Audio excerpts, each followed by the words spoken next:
It is season 5, episode 12 of Whole Lot of Wolves. I'm your host, Paul LePage, flying solo tonight, but ably assisted by Danny from Baltimore Wolves on the socials. Good evening, and a very merry get out and vote.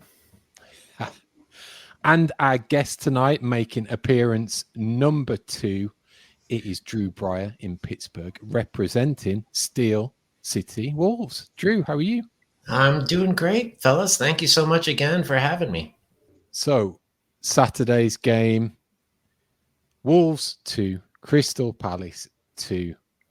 Let's break it all down. So, starting at the outset, as far as the lineups went, O'Neill's previous comments about belief in a back four were put to the side somewhat as the 3 centre-backs were retained, but it was Pablo Sarabia coming in to make that extra attacking player. It was team captain Mario Lemina who was benched in favour of a midfield duo of Tommy Doyle and Joe Gomez, with Nelson Semedo taking the armband. And when it came to that question again around the number 1, it may have been ducked for another week because of a illness to Sam Johnson, meaning that it was Jose Sarr in goal again. So, Drew, kick us off here. What were you thinking with that lineup and how they would approach this fixture? So I think, obviously, I think Gary was feeling some momentum from last week and the impact that the second half substitutions made, in particular Sarabia. I think he was looking for him to be able to provide some service, hopefully get some crosses in the box. Initially I was intrigued and excited to see. I know that Sarabia in spurts can make a real impact on this team, but he's also he's also a bit of a luxury player too, and I don't know that I don't know that he was exactly what we were calling for in this game. But first response, I was excited for it, but as the game wore on, it seemed that Pablo really wasn't quite up to Premier League speed once again. And so I think I'll be surprised to see him. I'll be surprised if he were to make a start this upcoming week against Southampton. So it seemed in that first half it was Palace taking the initiative, maybe of the momentum of their first win the previous week at home against Spurs. Will Hughes missed a chance early on. That was very similar to Tommy Doyle's miss that we had at Brighton the previous week. We had a few brightish moments, really nothing to test Dean Henderson in the Palace goal a whole ton. But Danny, it was probably one of the misses of the season from Palace. Again, common theme here, because from a corner came to Trevor Chalobah, missed an absolute sitter from probably less than 6 yards out. What are we doing defensively each week when it comes to these situations? God, I wish that I knew.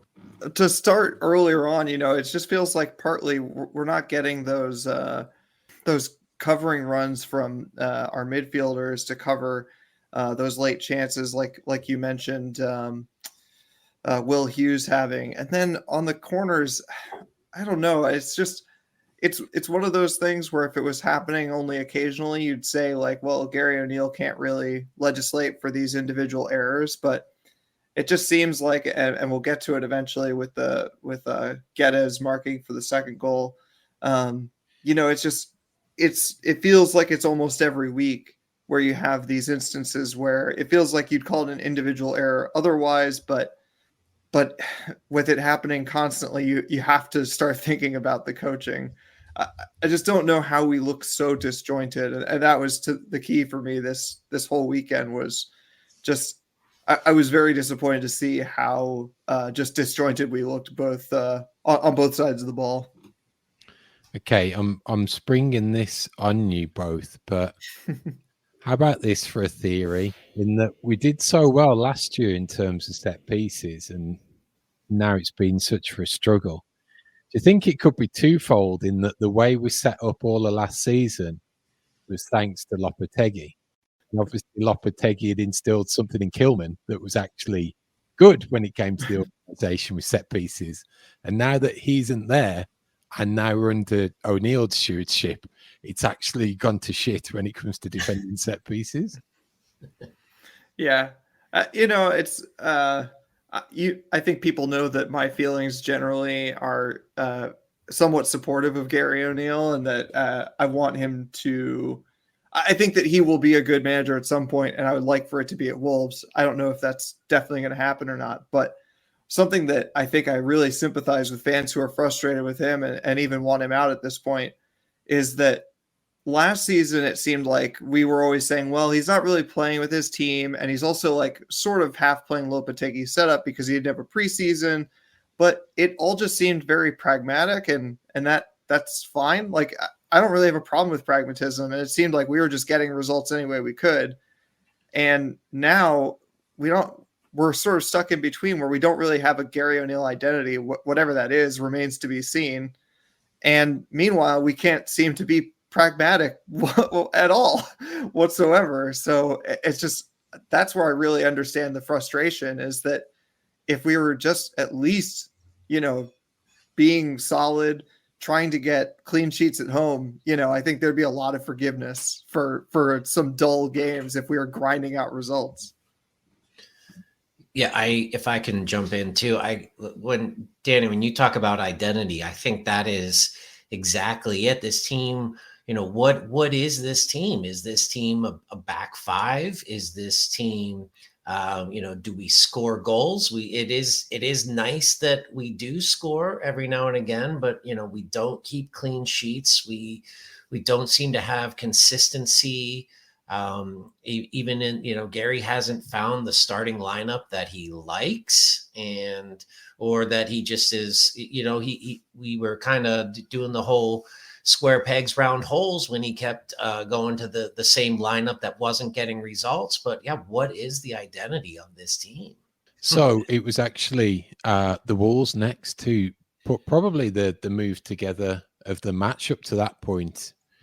Totally breaking out from the back, put in Cunha, who put a wonderful through ball into Sarabia.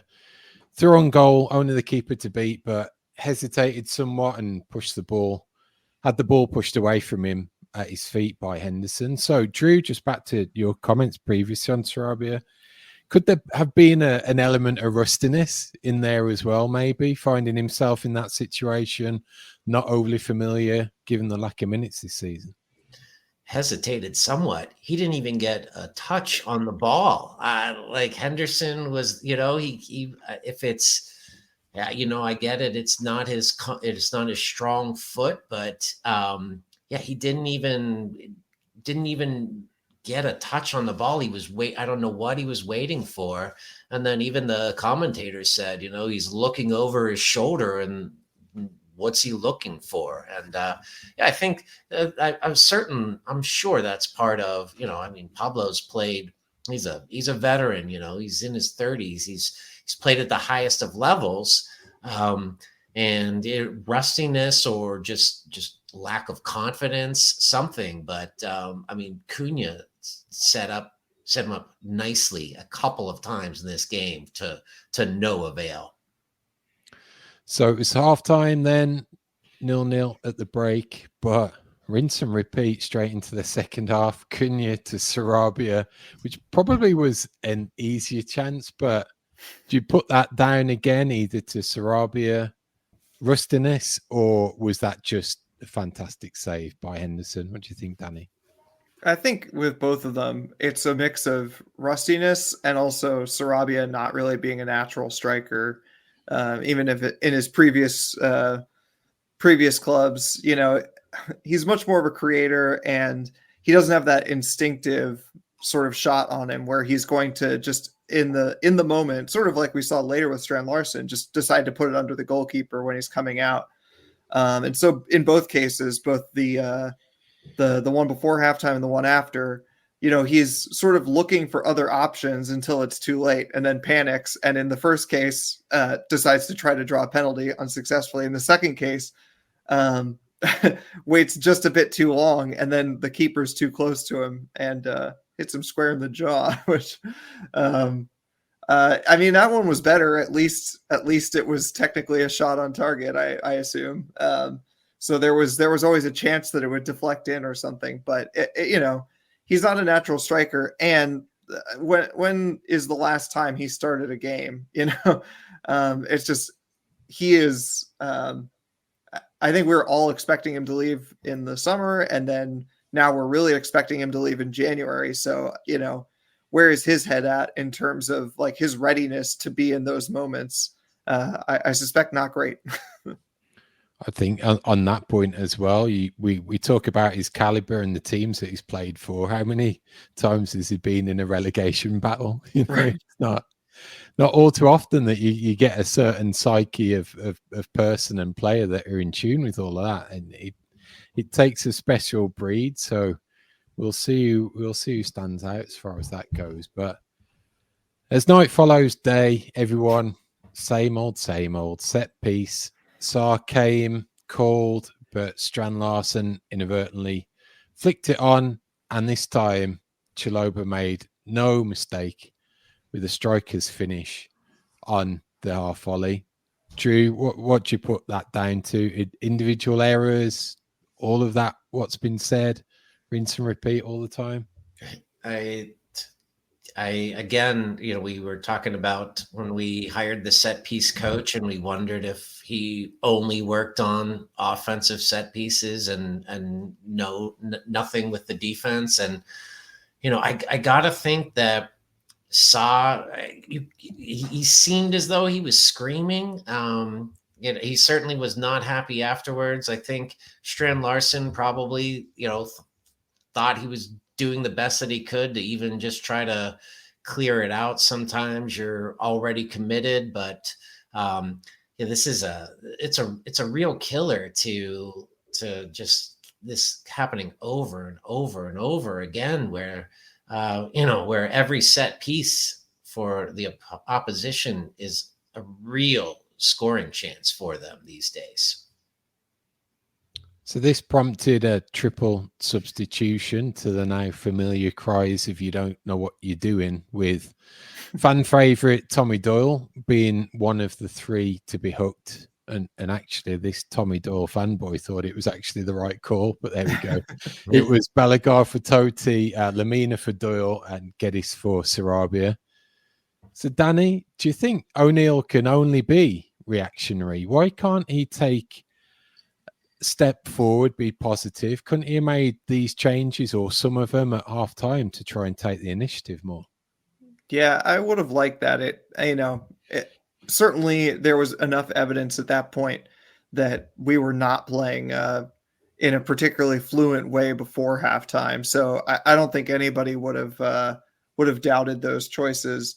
I think the chance coming out when the subs were made, I do think there's a part of it that's just the fans were frustrated, rightfully so. And that was sort of the natural break in play where it was going to happen. So it wasn't necessarily about the changes potentially, but just like that's the time to voice your feelings about it, because like I felt that the changes were perfectly fine. I think you could make arguments for Doyle staying on and someone else coming off or whatever, but ultimately they were perfectly good changes to make. And in fact, we did look lively afterwards. But I also take your point that, it feels like we're always just a step behind, especially in these games where we've been very disjointed. It was one thing with Brighton where I think like the game plan was sort of working. We were soaking up a lot of pressure. But in some of the other games where we've looked especially disjointed, like Brentford, it just feels like we're always a step or two behind in terms of the substitutions that are being made. But it was only 5 minutes till the Wolves' move of the game. Santi Bueno pulling out that Doyle-esque hockey assist pass from the back. It was a wonderful piece of skill from Cunha, who put it on a plate for Strand Larsen to redeem himself. He certainly knows where the back of the net is, doesn't he, Drew, when given the opportunity?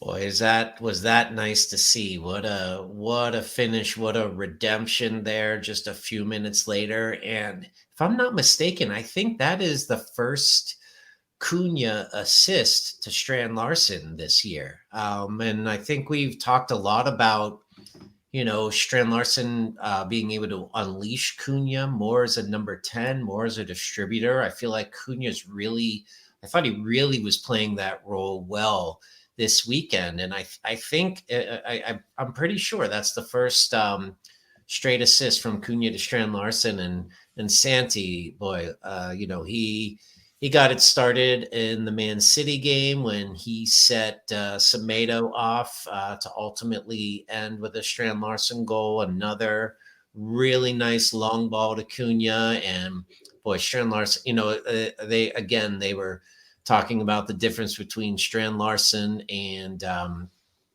Sarabia, and Strand Larson just a natural born finisher. I mean, takes the small touch, opens the wickets, and 5-hole. It was perfect. Well, it was very, very well executed, and Molyneux erupted. And then just 5 minutes after that, it really seemed like we'd turned the corner. Again, Cunha, the architect, get us involved with a cutback assist for João Gomez to slot home. And this is pretty much perfect time, I think, for a no stupid question at this point, because earlier Todd DeWitt had asked on X whether there's any way to put a positive spin on this start of the season. And you could say it's the forward line, and particularly that Strand Larson-Cunha partnership, as both of those goals were wonderfully crafted. Is that what we can have some enjoyment over, at least at this start of the season, guys?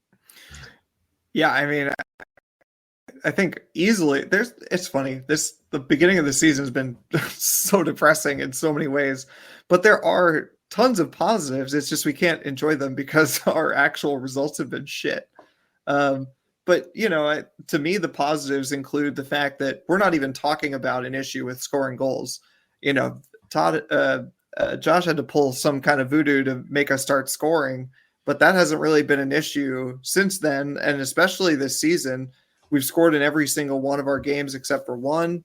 And that was against Arsenal in the opening week. And we've never looked back. And it's just, there's so much talent in this team. And I mean, I think that's another reason why some fans feel like it's time to move on from Gary O'Neill, because that Larson goal is one that feels like it gets scored regardless of who the manager is. Cause that's just like a quality cross, a quality player in Cunha to be able to take it down and turn the defender, and then a quality finish. And it doesn't necessarily matter what the tactics are that lead up to that. And so there's some really good talent in this team that can pull off amazing things in these moments. And we've shown that we can score at least one goal a game, but it's on the other end that we just can't seem to play a coherent form of defense and also just play a coherent 90 minutes. At that point in the game, I was thinking that we were on top. The Palace players looked a little deflated, heads gone down, poorer body language compared to our guys who are uplifted. Drew, do you think at 2-1 we should have gone for it even more and really gone for the jugular? Absolutely. I mean, we're shipping goals at an alarming rate. So yes, it's these are not the Wolves that I started following 3 years ago. These guys can score, and they can't seem to keep anybody else from scoring. So we are going to have to outscore these teams. And, the 2-goal lead there, I think, they step on the accelerator and just, go for it. I think that really, 2-goal lead, Molyneux going nuts for that. They needed to go after it. And, I think that they've got the personnel as well, but, I will say though, we haven't really covered this much, but Nori just did not, he was just not himself this game. So I want to, I feel like a couple of different times he really slowed down the attack and, kind of took on 5 guys at once. And it just was sort of, I feel like there were a couple more opportunities where just one extra pass from Nori in particular could have led to an additional legit scoring chance, where Wolves had the numbers and then just kind of lost it. So. Yeah, I was thinking about that during the game. Just on the 8 Nori thing specifically, I was thinking about how, and this sort of relates to what Paul was saying about, players that sort of stand up when they're faced with a relegation battle and may have had that experience before. And it's just, some players, like I think Cunha is a great example, like seem to really shine when the pressure is on, and not even necessarily the pressure on themselves, but the pressure on the team. Like they know the sort of atmosphere and they feed on that and they become like even more clinical. I think as much as I love Ryan Nori and he's an amazing talent, I think when the pressure is on the team, he sometimes crumbles a bit, and it's those quick decisions. He just is taking forever to make a decision. And for him, the default is always see if I can dribble through everyone. And that's not always the best choice. And sometimes it's worked well, but we saw how many times in that game where he just seemed to run into a brick wall. It's like, couldn't choose, try to take it on your own, and then eventually just run out of space. So yeah, it will be interesting to see if we continue to struggle, which players are able to stand up under that adversity. I think the Nuri example is quite poignant, because the whole example of switching to a back 5 should have been to give the likes of him some freedom, in that he could be more offensive. He didn't have that necessarily as much defensive responsibility. So if that's not clicking for him going forward, then that's an issue, because with this formation, there's not necessarily a natural like-for-like replacement for a left wing back either. So he's in a really tough spot when it comes to formations and the pieces that go into it, I think. And that's why I bring up like how disjointed we look. I mean, even in the dark days of last season after the Coventry loss, when we were going through a huge injury crisis, missing most of our attacking players and having to play kids, it felt like I understood what we were trying to do. Like I think of that loss at Newcastle, I think it was 3-0. And it was just like, that was kind of a terrible game to watch. It was raining. All the players were sort of underperforming, because I think it was like, might have been midweek too, or maybe we had a midweek game and they were just all tired. And it was just like awful. But like, I understood what we were trying to do. We just didn't have the legs or the personnel to do it. But now, I mean, we have a mostly fit squad, and I mean, we're missing our best center back, you could argue, but apart from that, we have some very fluent players, and just I often don't know what we're trying to do. So as the game continued, unfortunately, it was only a few minutes later that same fragility at the back, another set piece being our undoing. Simple flick on from a corner, saw Mark Gay get a tap in easily at the back post. So again, like Drew in this example, if they're not going to go all out and attack and try and build on a lead, how can they try and lock it down? Because again, same old errors, same old issues. What can be done in either type of situation? Boy, I feel like that's probably something that Gary O'Neill is trying to figure out right now. I mean, watching it back, I think that was Guedes' man. And I mean, if you watch the game, you look at the reaction of Guedes, where he kind of like puts his head in his hands and it looked like there was just such a bad just such a bad mistake. And it, where Wolves are right now, they cannot afford those. It seems as though that every team seems to capitalize on those like weekly, and again, they've got to be able to establish a lead or something. I don't know, something's got to give, and I can't figure out what has to start working here, because what else do you need on a set piece besides get between your guy and the goal? Like that is, my son is 9 years old, and that's what we tell him on corners and set pieces, get between your guy and the goal. And it just like a simple misstep of just that, you can't, and next thing you know, it turns from 3 points to 1. And they can't afford that even this early in the season.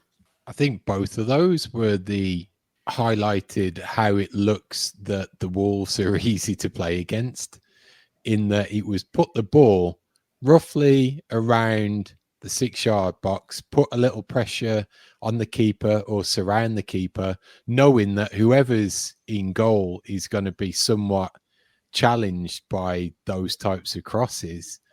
And see what happens. It seems like we have got a big mark on the back of our neck to say this is how you get at the Wolves when it comes to these set pieces, and how they correct it. Could this be down to O'Neill's lack of experience that he can't see how it's fixed? We're at loss to explain it. It keeps on happening. So yeah, to that point, I mean, it's just like in terms of Wolves being easy to play against, there was a lot of doom and gloom over Palace beating Spurs last weekend, and how that really increased the meaning of this game. And I had some disputes about that on the internet, but I typed out a response that I never pressed send on during the week, but it was just that if I were a Palace fan, I would have been so thrilled with that point. I mean, both teams played fairly terribly. Palace looked awful. They were missing Eze. They were missing Wharton. They've got a bunch of other injuries. Their bench had almost no one on it, and to go into that and concede 2 goals and still get a point out of it, I would be absolutely thrilled if I were them. And maybe even a little disappointed that I couldn't win it, which says something a bit about where we're at right now. It's just it's so frustrating, because I think we have played much better than that this season, mostly against big teams who, we probably didn't have much business in beating. We played much better in the game against Arsenal than we did in this game, and we lost that one 2-0. So it could have been worse as well, right at the end, last minute in stoppage time. I think it was Mateta goal ruled out previously, foul on Sarr. It was not given as a goal on the field, and VAR confirmed that decision. Drew, any thoughts on that? A little conjecture online as to whether it was a goal, whether we actually got away with one. What were your thoughts? I think, thank goodness, I don't think the Wolves could have afforded a loss there, and in extra time, no less. That just would have been crushing.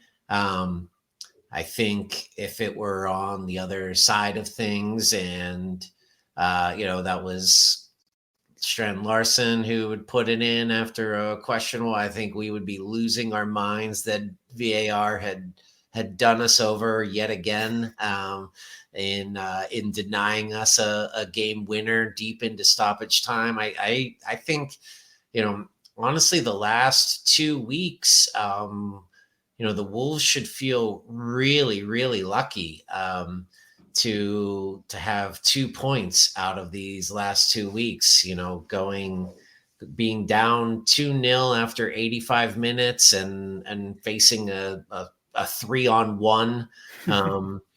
And then for this, I mean, honestly, they were both going for the ball. And when you really slow it down and look at it, I mean, that is, as a Wolves fan, I'm glad it was called the way it was called, but it would not have really surprised me had it gone the other way.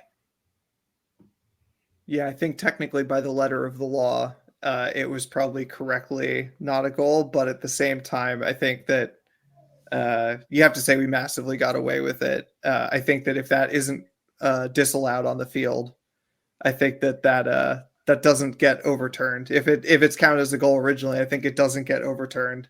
And ironically, maybe VAR has saved Gary's job. That was not on my Wolves bingo card, Danny. I'm not gonna.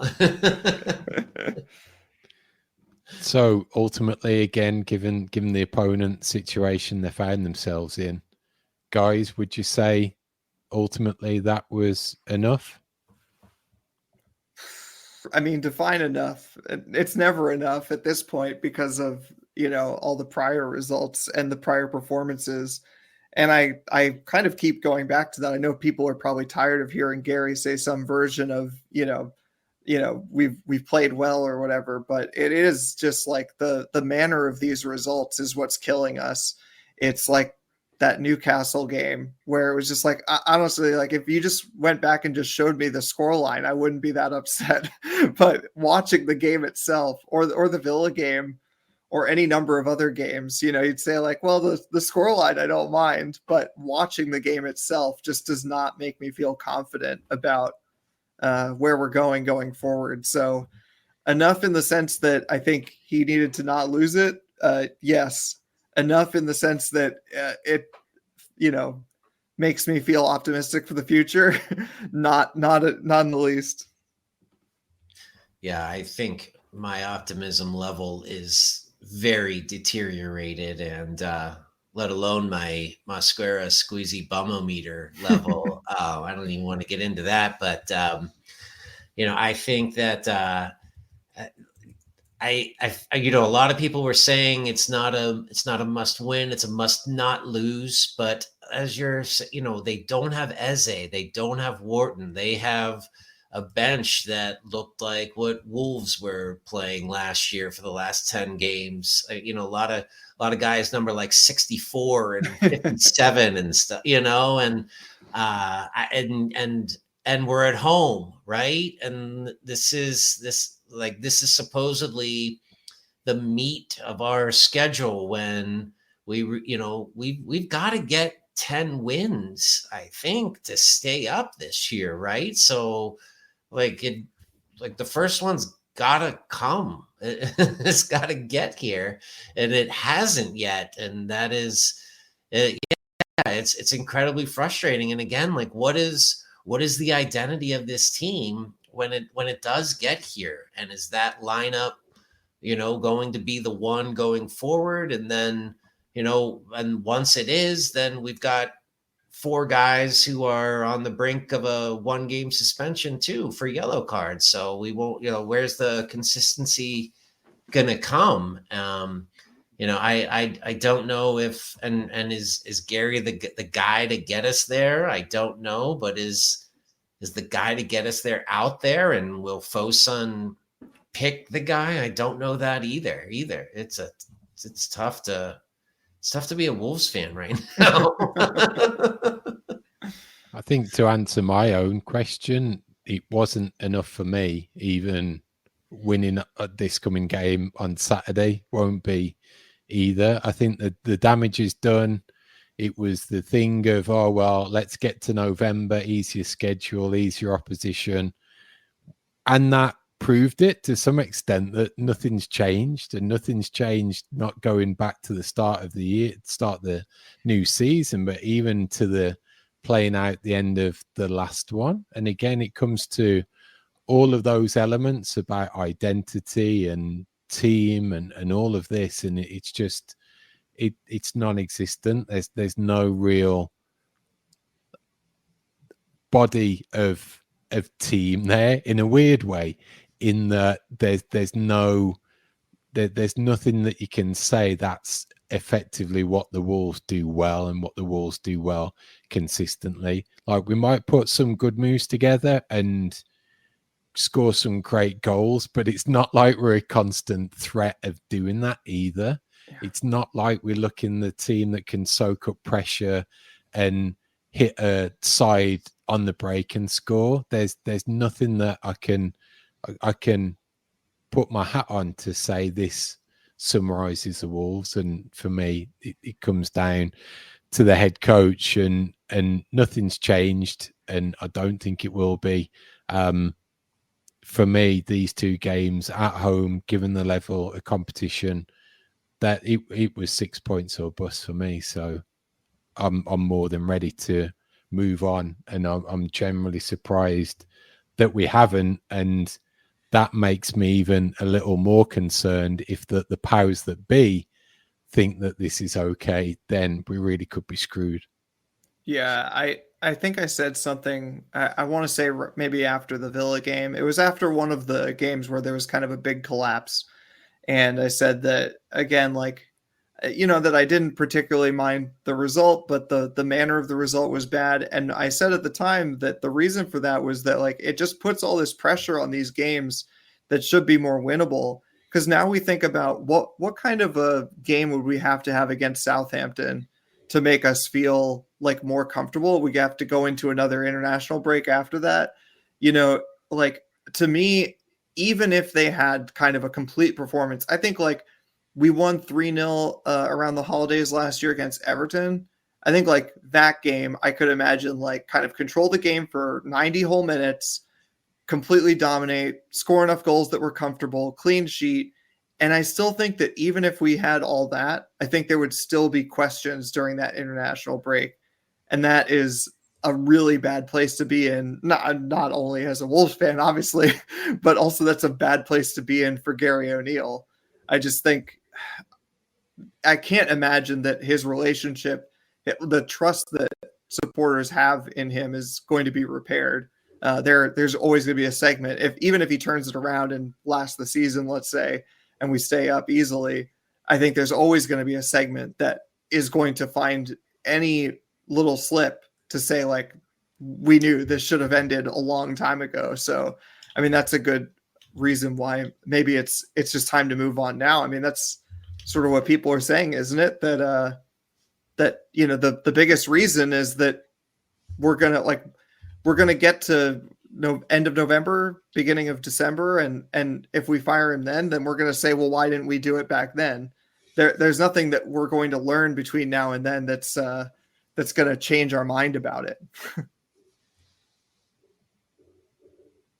So that brings us nicely to this coming Saturday's game. Again, at home, 9 a.m. Central kickoff, 10 Eastern. We're playing Southampton, who, like Palace, are just off the heels of their first victory of the season. So, Danny, what do you think Southampton are going to do when they come to Molineux this weekend? Well, I had the pleasure or displeasure of watching that whole game. I may have mentioned before, I have a very good friend who is a Southampton fan, and we watched that game together. And I can report that both Southampton and Everton were extremely terrible. It was a good warm-up for watching the Wolves Palace game, to be honest. So Southampton generally start out with three center backs, with essentially a back five.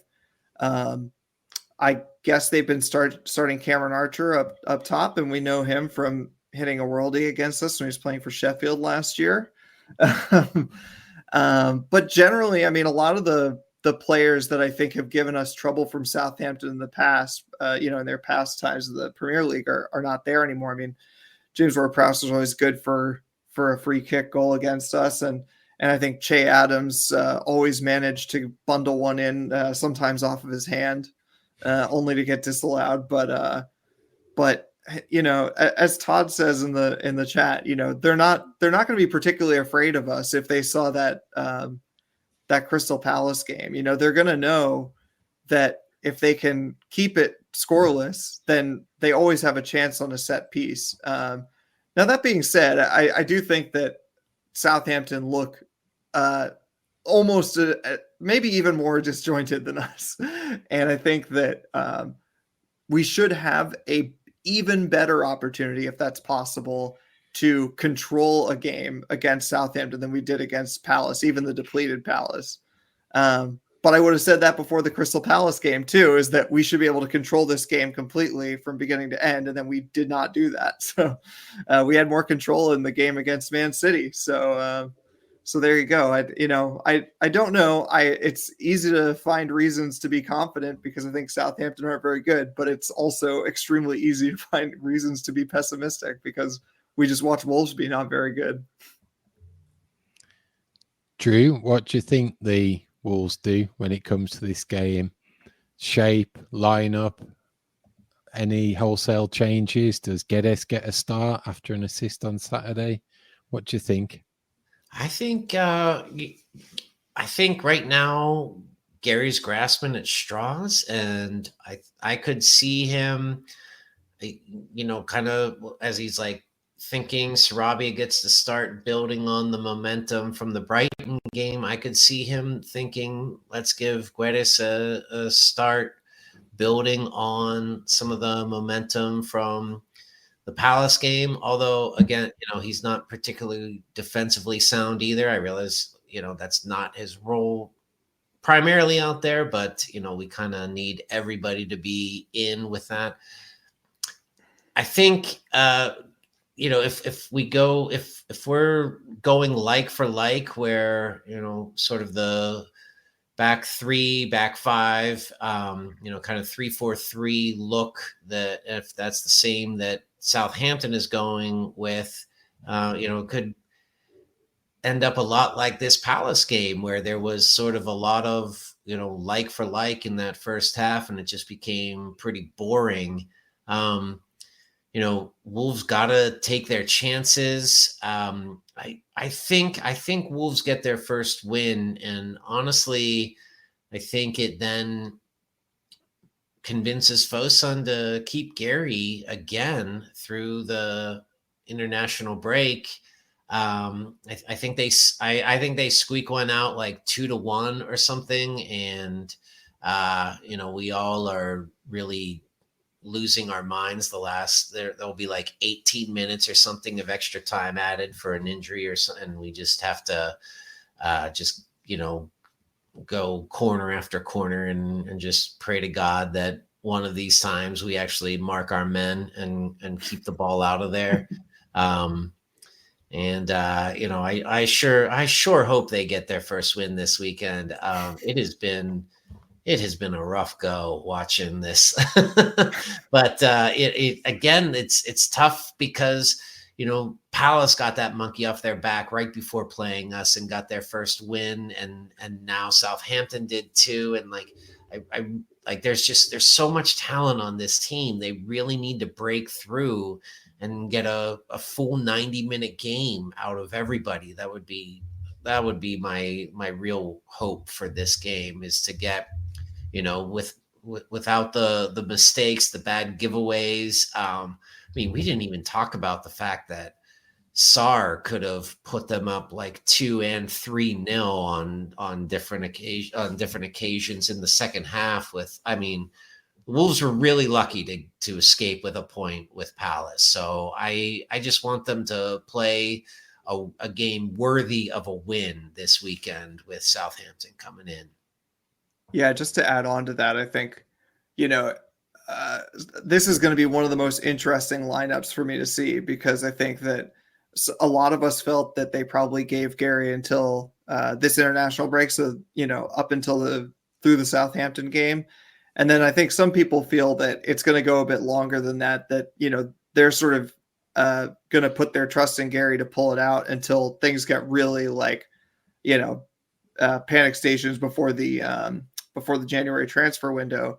And to me, I'm going to be looking at that lineup to see if I think that Gary thinks it's his last game, because if he thinks that it's win or die, then I think we're going to see, instead of this hybrid three center backs, but playing kind of a back four, we might see, a true back four we might see, a winger come in that hasn't come in before. It might be like Forbes instead of Sarabia or something, like something that we haven't seen a whole lot of since the beginning of the season.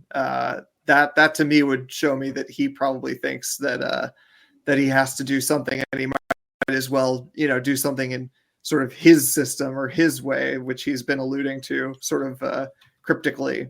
But if we see more of the same, then to me, it feels like he probably thinks that there's trust there for at least the short-term future. Danny, what would be your prediction for the result on Saturday? I have a sinking feeling. And it probably has a lot to do with the fact that I'm probably going to watch this game with my friend who's a Southampton supporter. And this feels extremely like a 1-1 draw to me. And I think the most painful part is I don't know whether that's enough for the powers that be to fire Gary O'Neill. I want Gary O'Neill to turn around. I think that he has it in him, but I'm not hopeful anymore that that's actually going to happen. And I think that he will go sooner rather than later. And it worries me if he does just enough for them to keep him around, but things continue to get worse. I'm very much in agreement. I think it will be a 2-2 draw, and again, not good enough. And again, a lot of what we talked about that we actually need at this point. But I'm just hoping that if it is the case, if we don't get 3 points, then at least it prompts a change, and then you just crossing fingers, toes, and everything else that can be crossed, that they get someone in who can fix it. So we shall see when it comes to Saturday. No Stupid Questions is presented by Esfuerzo Wines. Located just north of Santa Barbara, California, Esfuerzo Wines showcases passion and 3 generations of winemaking in every bottle. So whether you're celebrating a Wolves victory or winding down after a day at work, let Esfuerzo Wines transport you to the heart of California's wine country with every sip. For a limited time, head to esfuerzowines.com and use the promo code WOLVES for a 15% discount on your wine purchases. This message is intended for those of legal drinking age. Do not drink and drive. Excessive alcohol consumption may be harmful to your health. If you or someone you know is struggling with alcohol abuse, please seek help. Esfuerzo Wines reminds you to enjoy their products responsibly and in moderation. So it is favorite part of the show where you, the listener, can ask us anything related to Wolverhampton Wanderers Football Club, either by hitting us up on X at WLW Pod. X is what Twitter used to be back when it was good. Or you can email hello@wholelotofwolves and send us an email with your question. The first one is from Houston Wolves on X today, and they ask whether anybody has seen the first team physio at the Wolves, Oliver Leaper, and our friend Todd DeWitt in the same room together, and we will see why. Everyone, take a look at this. That is pretty uncanny. So there is obviously we've got a Minnesota Todd in the chat, but is that really Minnesota Todd DeWitt, or is it really Oliver Leaper? Who knows? This is one that we need to find out. Yeah, Todd, let us know if Sasha's really close to coming back. Maybe that'll turn us around. Todd replies in the comments that they're actually brothers. So interesting, very interesting. So first team physio, quite apt with the next question, because given our somewhat injury crisis in WLW Pod Towers this evening, time of recording, it is Joshua Buckley who asks from his deathbed, who on the team is the biggest baby when they're sick and have a fever, and also who is the biggest germaphobe? I'll give that one to you first, Drew. Well, I I suppose I should say Sam Johnston, right? I mean, is with his mysterious illnesses these past few weeks. Maybe Sam, and then biggest germaphobe. You know what? I bet. Let me think here. I bet you that is. I'm going to say Nelson Semedo. Any insight on these two, Danny? I think that the one I immediately thought of for germaphobe, this might be not people's first guess, but Ryan Aït-Nouri. There's just something about him where I feel like he's one of those people who's like, no, I don't shake hands. You know, it's just like it's fine. Like if it's a teammate hugging him on the side, but like, you know, if he's walking into a stadium and a security guard reaches out to like shake his hand or something, he's like, no, I don't shake hands. Just like someone who's not going to go around doing a lot of personal contact with strangers. In terms of a big baby, I'm always going to fall back on the emotional resilience. I can imagine Cunha, you know, being a bit of a baby about being slightly under the weather and needing to be taken care of. Yeah, Todd says in the chat, the answer to both is Cunha. I can believe that. I think mine, as far as biggest baby goes, I'm going to throw him under the bus again, but it comes down to the climate and him wearing gloves. But I think it's Matt Doherty. Yeah, that could. I like that answer. As soon as that winter chill comes in, there we go, and he's calling in as soon as he gets that opportunity. Biggest germaphobe for me, I think it's probably João Gomez. Just that he looks so clean and well presented that I just think he's going to be immaculate. His house will be spotless. He'll be like, there won't be anything out of place. I just think he's so precise with everything like that. He's the germaphobe out of everyone. So that is our no stupid questions for this week. And it is thanks to our friends at Espresso Wines in support. So do go head on over to espressowines.com. Use that promo code, which is Wolves, at checkout, and you will get 15% discount. And timing's great. Holidays are approaching. Perfect time to stock up and to support our show sponsors. So as we are wrapping up, Drew, tell the listeners how they can get a hold of you and everything about Steel City Wolves. Yeah, sure. So I am on, I'm on X at Drew Freakin, no G at the end. I normally talk about Wolves, and also I try to dash the hopes of Steelers fans who think that they're actually going to win a playoff game this year. But other than that, I'm a relatively positive guy.